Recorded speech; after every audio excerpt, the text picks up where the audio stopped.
Assalamualaikum warahmatullahi wabarakatuh.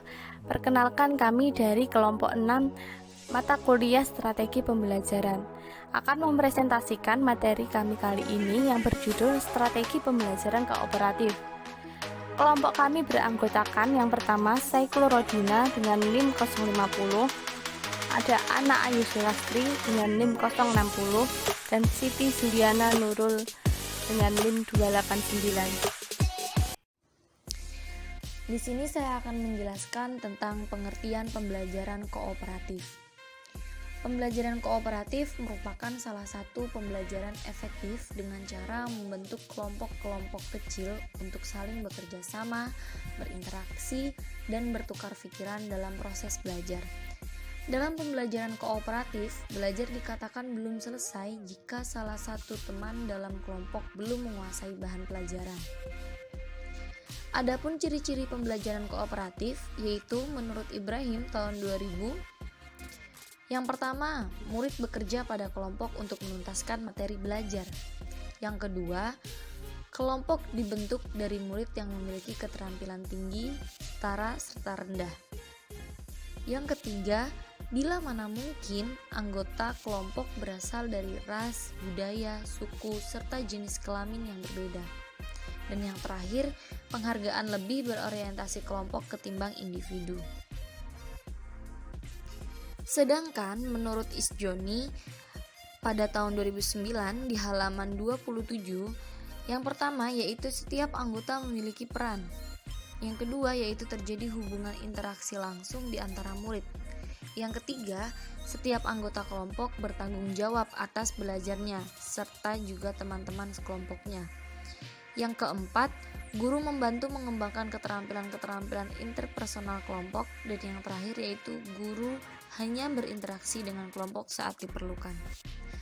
Selanjutnya, poin B. Di sini saya akan menjelaskan tentang tujuan dan manfaat pembelajaran kooperatif. Adapun tujuan pembelajaran kooperatif yang pertama yaitu hasil belajar akademik adalah untuk meningkatkan kinerja murid dalam tugas-tugas akademik. Pengajaran metode ini dianggap unggul pada membantu murid saat memahami konsep-konsep yang sulit. Yang kedua yaitu penerimaan terhadap keragaman adalah agar murid menerima teman-teman yang mempunyai berbagai macam latar belakang. Dan tujuan yang terakhir yaitu pengembangan keterampilan sosial adalah untuk mengembangkan keterampilan sosial murid, diantaranya berbagi tugas, aktif bertanya, menghargai pendapat orang lain, memancing teman untuk bertanya, mau mengungkapkan ide, serta bekerja pada kelompok. Selanjutnya yaitu manfaat pembelajaran kooperatif. Yang pertama yaitu murid yang diajari dengan serta pada struktur-struktur kooperatif akan memperoleh hasil pengajaran yang lebih tinggi. Yang kedua, murid yang berpartisipasi pada pengajaran kooperatif memiliki sikap harga diri yang lebih tinggi serta motivasi yang lebih besar untuk belajar. Manfaat yang ketiga yaitu dengan pengajaran kooperatif, murid lebih peduli pada teman-temannya serta di antara mereka akan terbangun rasa ketergantungan yang positif atau interdependensi positif untuk proses belajar mereka nanti. Dan manfaat yang terakhir yaitu pengajaran kooperatif meningkatkan rasa penerimaan murid terhadap teman-teman yang berasal dari latar belakang ras serta etnik yang berbeda-beda. Strategi pembelajaran kooperatif. Salah satu pendekatan atau strategi pembelajaran yang memungkinkan tercapainya tujuan-tujuan pembelajaran sekaligus penguasaan nilai-nilai tersebut adalah strategi pembelajaran kooperatif atau cooperative learning. Pembelajaran kooperatif merupakan strategi yang tepat untuk mengembangkan nilai-nilai sosial tertentu sekaligus mencapai tujuan-tujuan kognitif. Jadi pengajaran kooperatif ini adalah rangkaian dari kegiatan belajar yang dilakukan oleh murid pada kelompok-kelompok belajar tertentu untuk mencapai tujuan pengajaran yang telah ditetapkan. Pola belajar kelompok dengan cara kerjasama antar murid dapat mendorong tumbuhnya gagasan yang lebih bermutu serta meningkatkan kreativitas murid.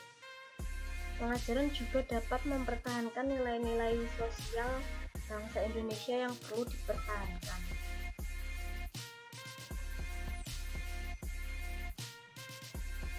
Menurut Mulyadiana menyatakan bahwa keunggulan pembelajaran kooperatif sebagai suatu strategi pembelajaran diantaranya adalah melalui pembelajaran kooperatif. Siswa diharapkan tidak terlalu berharap pada guru, tetapi dapat menambah kepercayaan kemampuan berpikir sendiri sehingga menemukan informasi dan berbagai sumber dan belajar dan siswa yang lain. Ada beberapa keunggulan dari strategi pembelajaran kooperatif. Yang pertama yaitu pembelajaran kooperatif dapat mengembangkan kemampuan mengungkapkan ide atau gagasan dengan kata-kata secara verbal dan membandingkannya dengan ide-ide orang lain. Kemudian, pembelajaran kooperatif dapat membantu anak untuk respek pada orang lain dan menyadari akan segala keterbatasannya serta menerima kekurangannya. Pembelajaran kooperatif dapat membantu memberdayakan siswa untuk lebih bertanggung jawab dalam belajar. Kemudian, pembelajaran kooperatif merupakan strategi yang cukup ampuh untuk meningkatkan prestasi akademik dan non-akademik. Lalu, melalui pembelajaran kooperatif dapat mengembangkan kemampuan siswa untuk menguji ide dan pemahamannya sendiri untuk menerima umpan balik. Keunggulan yang terakhir yaitu pembelajaran kooperatif dapat meningkatkan kemampuan siswa menggunakan informasi dan kemampuan belajar abstrak untuk menjadi lebih nyata. Kemudian strategi pembelajaran kooperatif juga memiliki kelemahan. Kelemahan pengajaran kooperatif bersumber pada dua faktor, yaitu faktor internal dan faktor eksternal. Faktor daripada strategi pembelajaran kooperatif tersebut adalah kelemahannya yang pertama yaitu guru harus mempersiapkan pengajaran secara matang. Di samping itu memerlukan lebih banyak tenaga dan pemikiran serta waktu. Yang kedua yaitu agar proses pengajaran berjalan dengan lancar maka dibutuhkan dukungan fasilitas, alat serta biaya yang cukup memadai.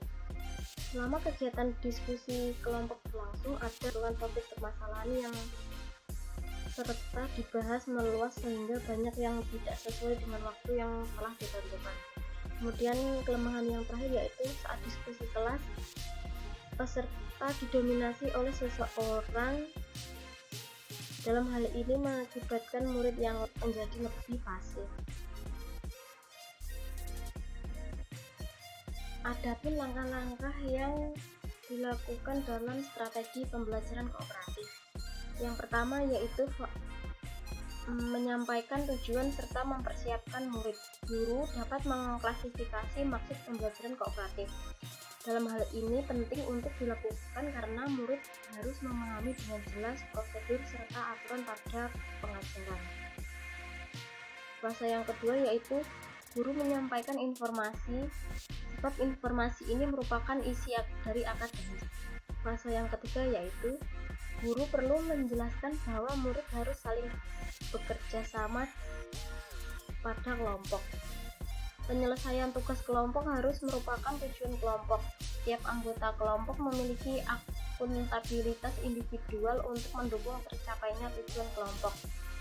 Pada fase ketiga ini, yang terpenting jangan sampai ada free rider atau anggota yang hanya menggantungkan tugas kelompok pada satu individu saja. Kemudian fase keempat yaitu guru perlu mendampingi tim belajar, mengingatkan tentang tugas-tugas yang dikerjakan murid serta waktu yang dialokasikan. Pada fase ini, bantuan yang diberikan guru dapat berupa petunjuk, pengarahan, atau meminta beberapa murid mengulangi hal yang sudah ditunjukkan. Kemudian fase yang kelima yaitu guru melakukan evaluasi dengan menggunakan strategi evaluasi yang konsisten dengan tujuan pengajaran. Fase yang terakhir yaitu guru mempersiapkan struktur reward yang akan diberikan kepada murid. Variasi struktur reward dapat dicapai tanpa tergantung pada apa yang dilakukan orang lain. Struktur reward kompetitif adalah jika murid diakui usaha individualnya berdasarkan perbandingan dengan orang lain. Struktur reward kooperatif diberikan kepada tim meskipun anggota timnya saling bersaing. Selanjutnya saya akan menjelaskan terkait dengan metode-metode pembelajaran kooperatif. Terdapat beberapa variasi model atau metode pembelajaran yang dapat diterapkan dalam pengaplikasian model pembelajaran kooperatif. Yang pertama ada Student Team Effort Division atau STAD. Metode ini dikembangkan oleh Robert Slavin, di mana metode ini adalah metode pembelajaran kooperatif yang paling sederhana, sehingga cocok untuk digunakan oleh pengajar yang baru memulai menggunakan metode pembelajaran kooperatif. Kelebihan dari metode ini adalah meningkatkan kecakapan individu dan kelompok, meningkatkan komitmen, menghilangkan prasangka buruk terhadap teman sebaya, dan tidak bersifat kompetitif. Kekurangan menggunakan metode STAD adalah kontribusi dari siswa yang berprestasi rendah akan berkurang, dan siswa yang berprestasi tinggi akan mengarah pada kekecewaan karena peran anggota yang pandai lebih dominan. Sedangkan metode yang kedua adalah tim ahli atau jigsaw. Pembelajaran ini dikembangkan oleh Elliot Aronson dan adaptasi dari Robert Slavin. Langkah-langkah dalam metode ini adalah yang pertama, guru membagi suatu kelas menjadi beberapa kelompok dengan setiap kelompok terdiri dari 4-6 siswa. Setelah siswa berdiskusi dalam kelompok ahli maupun kelompok asal, selanjutnya dilakukan presentasi masing-masing kelompok. Yang ketiga adalah guru memberikan kuis untuk siswa yang secara individual. Guru memberikan penghargaan kepada kelompok melalui skor penghargaan. Dan selanjutnya materi sebaiknya secara alami dapat dibagi menjadi beberapa bagian materi pembelajaran. Kelebihan dari metode ini adalah mengajarkan siswa tentang bagaimana bekerja sama dalam kelompok. Dan materi diberikan kepada siswa secara merata. Dalam proses belajar mengajar pun siswa saling ketergantungan positif dan dapat meningkatkan kemampuan sosial. Kekurangannya dari metode ini adalah siswa yang aktif akan lebih mendominasi diskusi dan cenderung mengontrol jalannya diskusi. Siswa cerdas cenderung merasa bosan. Dan siswa yang memiliki kemampuan membaca dan berpikir rendah akan mengalami kesulitan. Selanjutnya ada metode investigasi kelompok, di mana metode ini adalah dikembangkan oleh talent yang diperluas oleh saran.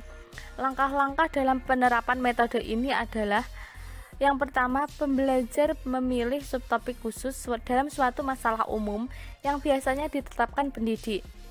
Yang kedua, pembelajar dan pendidik merencanakan prosedur pembelajaran dan tujuan khusus yang konsisten dengan subtopik yang telah dipilih.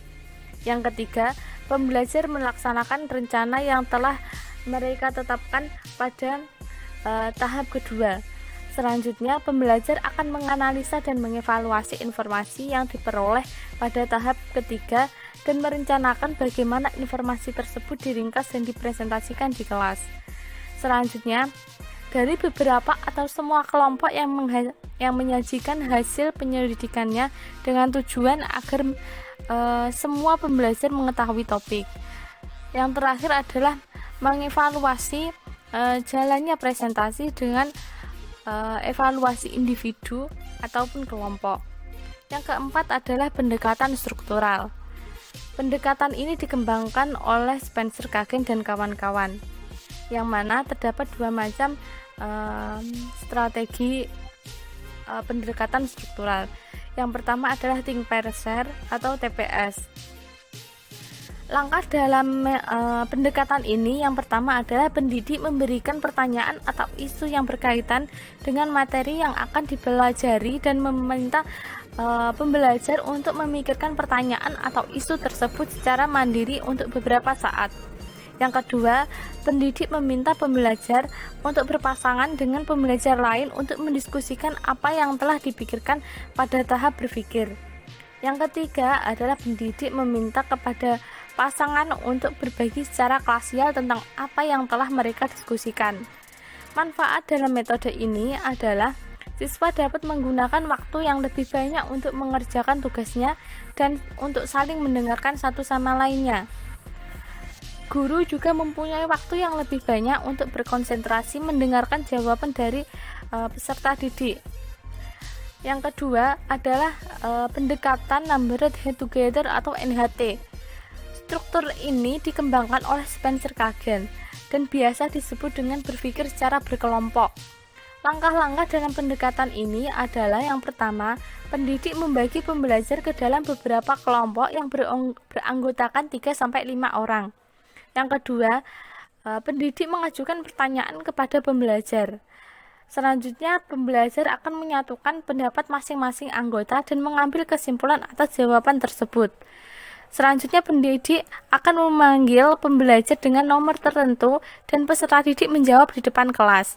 Tujuan dari metode ini adalah untuk meningkatkan kinerja siswa dalam tugas akademiknya. Selanjutnya, agar siswa dapat menerima teman-teman yang mempunyai latar belakang kemampuan yang berbeda. Presentasi kami kali ini, apabila terdapat kesalahan ataupun kekurangan, kami memohon maaf. Wassalamualaikum warahmatullahi wabarakatuh.